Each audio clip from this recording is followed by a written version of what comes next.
Welcome, Dr. James Beckett, Sports Card Insights, episode about unique items, how to value them, how I would value them, how I think other people value them, and perhaps some of the caveats that have to do with that. So first, thanks, sponsors, Topps, Panini, Upper Deck, Heritage Auctions, Huggins Scott Auctions, Mike Stadium Sports Card, Burbank Sports Cards, ComC.com, and Beckett Media, Beckett Grading, Beckett Authentication.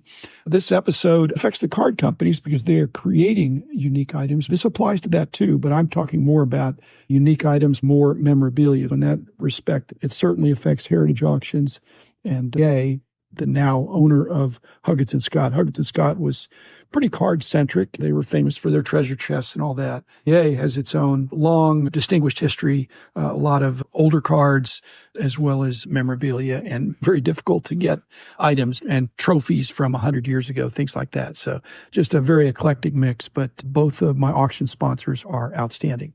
I started thinking about this when the Babe Ruth called shot jersey was announced as going up for auction. It was paraded around. You could see it. And that's just a fabulous find and a great item. However, how did Heritage come up with a 30 million number, which was their projection? I don't think that was necessarily their estimate. I don't know if they had a reserve on it, but they have to have starting bids. And are we really at the point where we're disappointed that piece of outstanding memorabilia only went for $24 million? So still astounding numbers 20, 30, 40 years ago just would have been unheard of, beyond belief. Back to the Future, you find out, hey, this Ruth jersey, and it apparently sold before for a lot less. Now, the whole point is, how do you value a unique item? Maybe it's a one-of-one card, but much memorabilia is one-of-one in the way it's defined. Just like an eBay one-of-one. It's the only one that's like this one. But especially older items really can be one-of-ones. I note that for jerseys in general, sweaters in hockey, any of these sports, the players 30, 40, 50, 60, 100 years ago, they really had two home and away or maybe two sets in case something was in the laundry, but really didn't make them. And now you get several, and in baseball especially, you can be changing jerseys at the end of every inning if you're a pitcher. I don't like that contrived nature of it, and it means you've got to figure what is the one-of-one and what's special about this one-of-one. So if it's a one-of-one jersey, is there something out there that's very similar? If it's a jersey, or is there some very tiny difference from something else? And to me, that would reduce the interest of the price. First of all, you have to have a story. The one-of-one that doesn't have a good story, or it's a complicated story, or it's a story that's not well known, that's tough to try to convince people to pay huge bucks for something. The Ruth called shot jersey, the opposite of that. It's one of the most famous moments in baseball, and a little bit of controversy never hurt, whether Babe was calling the shot or making some other gesture. But the fact remains, it's an important part of baseball lore. Another thing I would point out is that I think as the prices get higher and higher for these unique items, photo matching is obviously what put this jersey over the top. But we need to be careful about photo matching that's not jersey matching. In other words, there are photos out there and there are jerseys out there. I don't want to see photos altered to match the jersey, and I don't want to see jerseys altered to match the photo, the established photo that was known. And that the technology exists. Now, hopefully, authenticators with black light or whatever can see if there's been anything added to the jersey in an untimely manner to make it look more like something that was like the picture. But that also applies to any kind of a special one-of-one or unique item. I think it really depresses the price if there's a possibility that item can be faked. Could you make a jersey out of period materials? I think generally when that's been attempted, that's been found. So fakeable in order to fool a major auction house or a major authentication. And basically all the big auction houses have to have their own sense of what is authentic. Same thing with whether it's reprintable or is this the only one?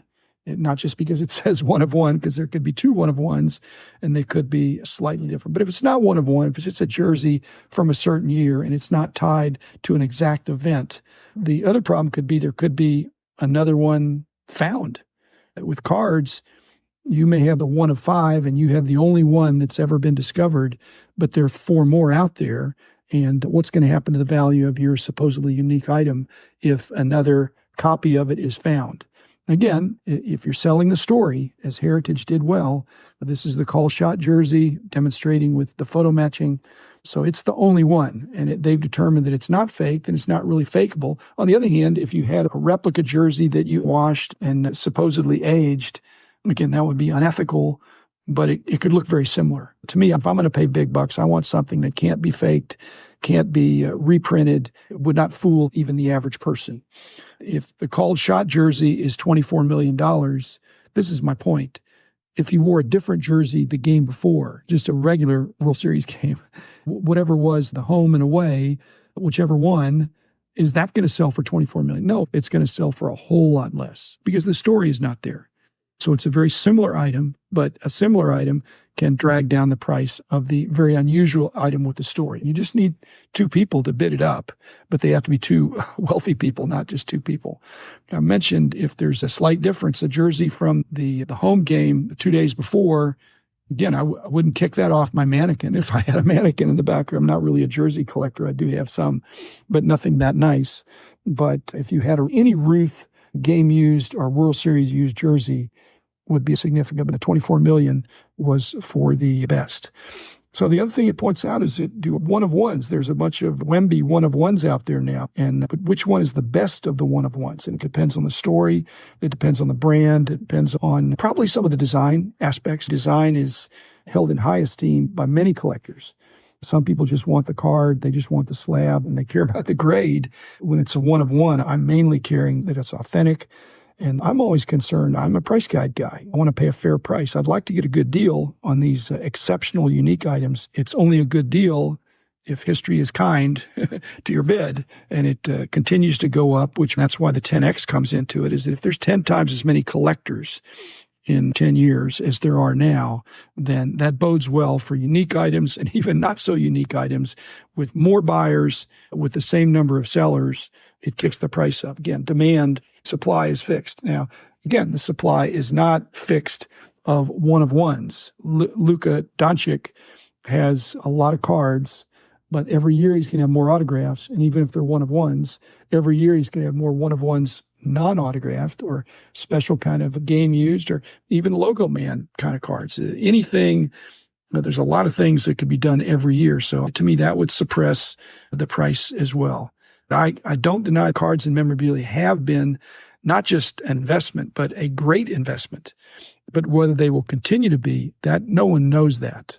If I paid $24 million for a Ruth jersey, it's not guaranteed to even stay the same. It could go down, it could go up.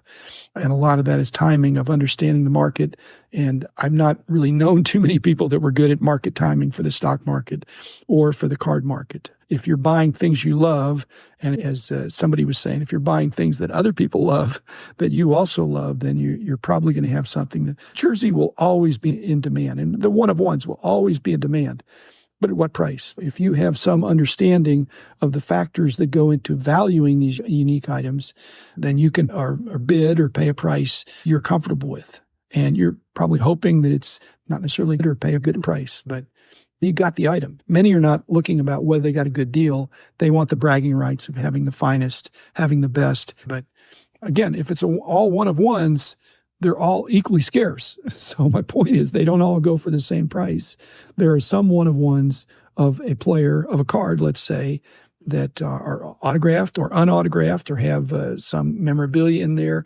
And that one-of-one and a different brand or a different year. So there is not one price fits all.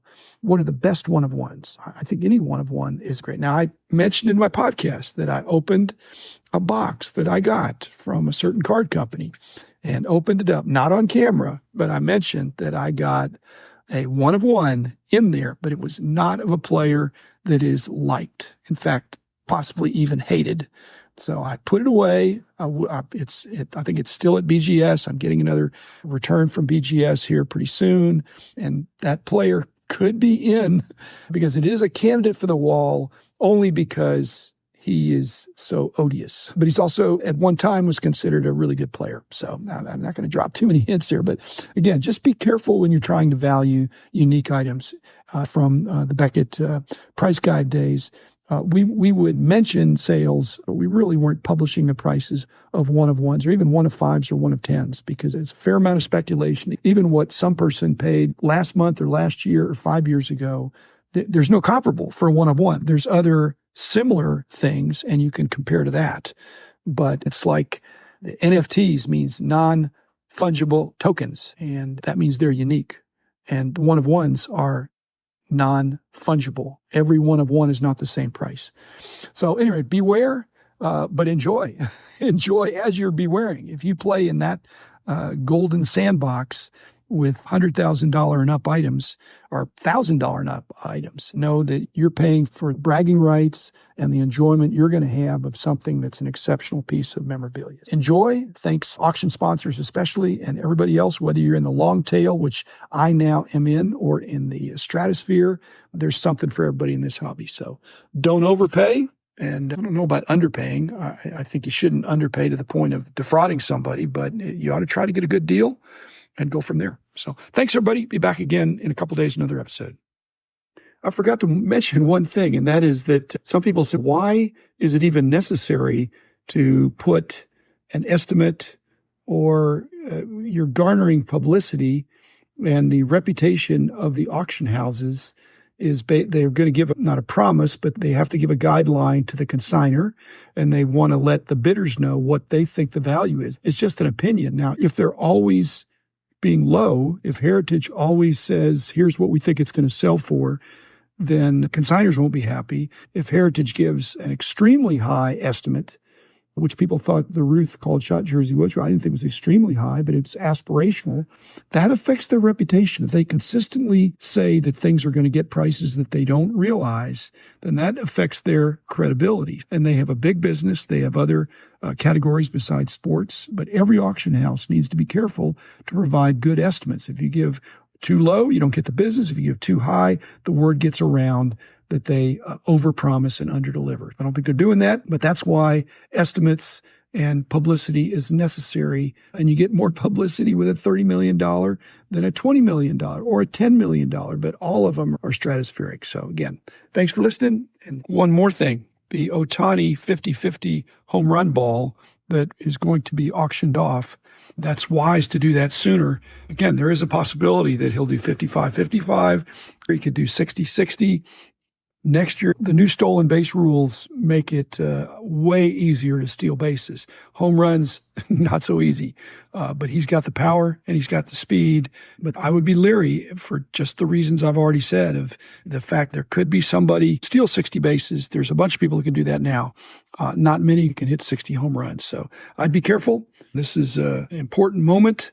But, somebody paid for the 62nd home run ball, the 70th home run ball, the 73rd home run ball, 700th home run ball. This is the biggest thing right now. Something else could supersede it. So putting it up for auction sooner is generally better.